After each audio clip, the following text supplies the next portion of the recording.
Assalamualaikum warahmatullahi wabarakatuh.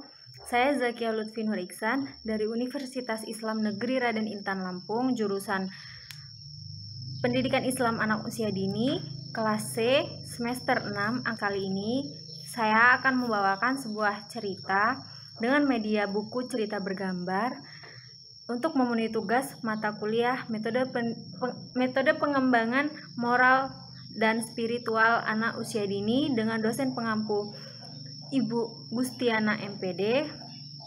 Nah, kali ini saya akan menceritakan dengan tema nilai moral dan spiritual anak, yaitu dengan berjudul Punya Niat Baik. Ini adalah media yang akan saya gunakan. Nah, ini terdapat tokoh-tokohnya, yaitu ada Iyah, ada Bu Darmi, ada Reva, ada Siska, ada Bu Maya, dan ada Tias. Ada Bu Tias.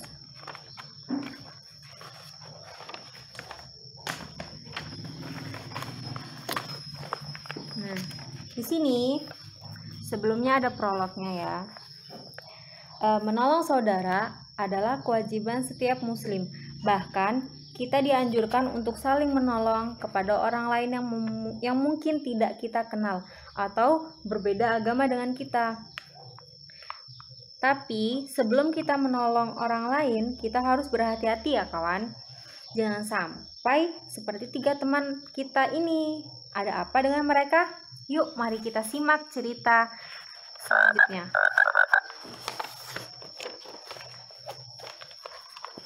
Nih, pada minggu pagi ada tiga orang santri yang sedang mau berjalan. Mereka mau pergi ke pasar. Nah, kalian mau beli apa? Aku nggak tahu. Yang penting kita bisa keluar, kita bisa jalan-jalan, kata si Siska. Betul, yang penting kita bisa keluar asrama, kata si Iyah, ucap Iyah. Mereka bertiga meninggalkan asrama. Kehidupan di pondok pesantren membuat mereka rindu dengan suasana luar yang begitu ramai. Tak hanya mereka, semua teman-teman yang ada di asrama pun pergi ke pasar untuk membeli jajan dan keperluannya. Nah, ketika mereka hendak pulang ke asrama, perjalanan menuju asrama, mereka bertemu seorang ibu-ibu yang sudah tua. Assalamualaikum, Dek. Ibu mau tanya, Ibu mau naik angkot dari mana ya, Dek? Ucap Ibu Darmi, ibu yang tua itu. Oh, Ibu mau naik angkot. Ibu bisa ikut jalan ini. Nanti Ibu menemukan angkot di ujung jalan ini, Bu, ucap si Iyah. Kenapa Ibu pergi sendirian? Katanya si Siska. Memang Ibu mau pergi kemana? Ucap si Reva. Nah, lalu Bu Darmi pun menjawab, Ibu mau ke pasar, Nak. Anak-anak Ibu gak ada yang mau nemenin. Mereka sibuk. Ibu mau kita antar, ucap si Reva. Enggak, Nak. Terima kasih. Insya Allah Ibu bisa menemukan angkot ini dari jalan yang kalian tunjukkan. Ibu hati-hati ya, ucap mereka bertiga berkompak secara bersamaan. Mereka berpisah dengan ibu tua tersebut dan melanjutkan perjalanan menuju asrama. Saat tiba di depan pintu gerbang, mereka berhenti dan terjadi perundingan sejenak. Kalian yakin biarin ibu itu jalan sendirian? Ucap si Iyah. Aku gak tega sih biarin ibu itu cari angkot sendiri. Gimana Kalau kita anterin aja, setidaknya sampai ibu itu naik angkot biar kita tenang. Boleh juga, lagi pula ibu itu sudah tua, pasti belum terlalu jauh. Akhirnya mereka pun memutuskan mengejar ibu tua tersebut dan berniat mengantarnya sampai menemukan angkot sesuai tujuannya.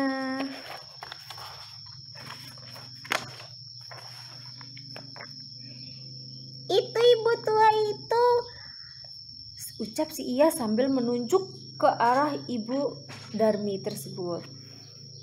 Ayo cepat kejar ibu itu, ucap si Iya. Mereka berlari mendekati sang ibu agar tidak tertinggal terlalu jauh. Ibu, sang ibu pun berhenti. Ibu, mari kita antar sampai ibu mendapatkan angkot, ucap si Iya. Loh, kalian tak apa-apa, Nak. Ibu takut merepotkan kalian, ucap Bu Darmi. Justru kita khawatir kalau ibu sendiri, takut ibu tersesat, ucap si Reva. Mari kita lanjutkan perjalanan kita, ucap si Siska untuk mengajak melanjutkan perjalanan. Mereka pun sampai di ujung jalan. Terdapat 3 jalur yang dilewati banyak kendaraan. Mereka menunggu angkot untuk sang ibu itu agar ibu itu dapat segera mendapatkan kendaraan yang akan membawanya ke tempat tujuannya. Nah, tak lama kemudian, angkot, ibu, angkot bu, ucap si tukang angkot itu. Terima kasih ya, Nak, hati-hati, ucap ibu Darmi. Siap bu, ucap si ketiga anak tadi secara kompak. Nah, mereka pun berjalan menuju asrama. Mereka merasa lebih tenang karena memastikan bahwa ibu tersebut telah mendapatkan angkot dengan selamat. Nah, belum menginjakkan kaki di tanah asrama, nampak seorang perempuan naik sepeda motor dari kejauhan. Nah, terus Putias, ada apa? Kok nampak kesal? Ucap si Reva. Sepertinya Putias sedang marah, tapi kenapa ya? Ucap si Siska. Saat Putias berhenti dan mulai mendekat, segera kembali dan masuk ke asrama, ucap Putias sambil melajukan sepeda motornya. Dak dikduk, rasanya gak karuan, campur aduk, semakin gak jelas hati mereka. Ada apa? Kita dapat masalah lagi apa ya? Iya, insya Allah, ucap Reva dengan Siska. Dengan wajah tertunduk, hati yang jedak-jeduk dan badan merengkuk, mereka masuk ke dalam asrama. Tapi saat mereka mau masuk ke dalam asrama, ada teman-teman yang berbisik-bisik. Oh, ini yang mau kabur, bikin susah aja sih. Terus kenapa mereka balik lagi? Mereka pun menghiraukan omongan orang-orang tersebut. Reva, Iya, Siska, kemari. Mereka dipanggil Putias menuju ke meja makan. Bu Maya ingin berbicara dengan kalian. Tunggu di sini sampai beliau datang, ucap Putias. Assalamualaikum. Waalaikumsalam, ucap mereka secara bersamaan. Ucap Bu Maya. Kalian tahu apa kesalahan kalian? Ucap Bu Maya. Bu Maya bertanya dengan lembut, namun membuat mereka semakin takut. Tidak Bu, Kami tidak tahu, ucap si Siska. Anak-anak yang ibu sayangi, kenapa kalian kabur? Kabur itu kan perbuatan yang tidak baik, terutama untuk kalian yang tinggal di dalam asrama. Kalian kan tanggung jawab ibu, nak. Mereka pun hening. Tak ada yang bisa menjawabnya. Bagaimana kronologinya? Ucap Bu Maya. Ia mulai menceritakan semua kejadian yang baru saja terjadi pada mereka, dibantu oleh Reva dan Siska. Setelah cerita panjang telah tersampaikan dan kebenaran telah terungkap, mereka semua merasa tenang dan nampaknya Bu Maya dapat memahaminya. Masya Allah, Ibu bangga dengan kalian, dengan kebaikan kalian, kekompakan kalian, dan yang terutama kejujuran kalian. Namun, di sisi lain, kalian juga melakukan kesalahan. Kalian belum mendapatkan izin dari pihak asrama, sehingga membuat nama kalian terdaftar sebagai anak-anak yang keluar asrama tanpa izin, nak. Bukannya emang lagi jam keluar asrama ya? Ucap si Reva dalam hati.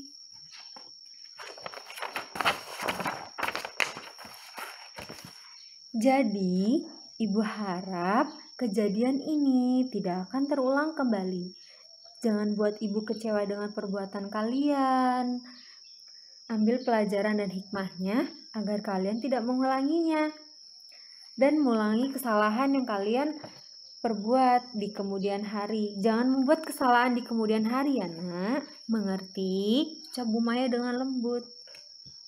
Insya Allah, itu ucap mereka secara kompak bertiga. Wah, aku nangis. Si Siska pun sedih, dia nangis. Udah, semua sudah terjadi, ucap si Reva. Kemudian si Iyah pun dia nangis dia dengan lembut nangis. Begitu. Nah, tapi mereka anggap kita buruk, padahal itu kan gak seperti yang mereka pikir. Iya, aku tahu, aku ngerti, tapi mereka memang gak bisa ngerti dengan apa yang kita lakukan, sis, ucap si Reva. Bener, kata Reva, biarkan saja mereka berpikir begitu. Mereka biar anggap kita buruk. Toh, Bu Maya juga kan tahu apa yang sebenarnya kita lakukan. Dan kita pun merasa bahagia karena kita bisa menolong orang yang membutuhkan. Ucap si Iyah dengan pedenya gitu. Nah, akhirnya mereka bisa mendapatkan pengalaman dari yang telah mereka lalui bersama. Dari kejadian tersebut, mereka menjadi anak yang lebih baik lagi.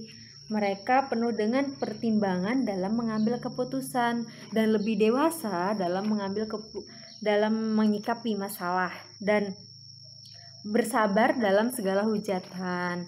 Nah, pesan buat teman-teman, jangan pernah kita menganggap remeh ya setiap perbuatan atau kayak masalah itu kita jangan pernah anggap remeh. Nah, karena ya kalau kita nganggap remeh itu akan mendapatkan masalah. Belum tentu orang tersebut juga akan baik-baik saja. Kita nganggap remeh, tapi buat orang lain itu bukan hal yang remeh atau hal yang sepele. Jadi buat teman-teman tetap berbuat baik ya. Jangan ragu untuk melakukan kebaikan. Yang penting kita tidak melanggar ketetapan syariat dan perintah Allah. Oke, sekian yang ini cerita yang bisa dapat saya sampaikan. Kurang lebihnya saya mohon maaf. Wassalamualaikum warahmatullahi wabarakatuh.